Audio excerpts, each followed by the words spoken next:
Svikiro Kune vaitemera chanduko sawa iyazangana zuva rerumungu wanfilana nyika ndaiva chituko mangalintarisa uko neuko dzikamutumwa nemhinduro tumai vese tafitana sauro uyo nyika yakandipa guguru vachati R.I.P adenga richati kongiradzi hongu panyika maindishora but kuno kumatenga vari kuwedzera mawadzi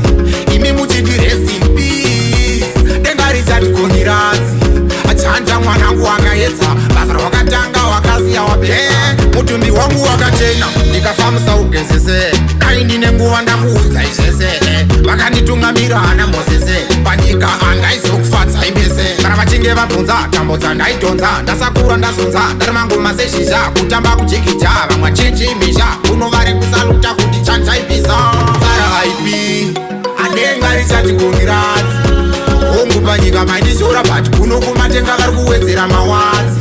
imi muchiti rest in peace denga richati kongiradzi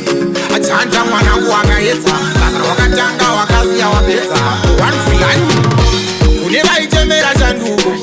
iyazangana zuva rerumungu panyika ndaiva chituko anoda kutarisa uko neuko dzikamutumwa nemhinduro tumai vese tafitana sauro nyika yakandipa guguru chanter vachati R.I.P adenga richati kongiradzi hongu panyika maindishora but kuno kumatenga vari kuwedzera mawadzi imi muchiti rest in peace denga richati kongiradzi achanja mwanangu wakaedza basa rawakatanga wakasiya wapedza mutumbi wangu wakachena ndikafambisa ugezese dai ndine nguva ndakuudza izvese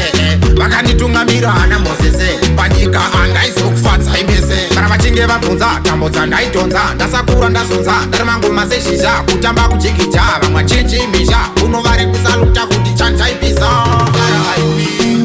adenga richati kongiradzi hongu panyika maindishora but kuno kumatenga vari kuwedzera mawadzi imi muchiti rest in peace denga richati kongiradzi achanja mwanangu wakaedza basa rawakatanga wakasiya wapedza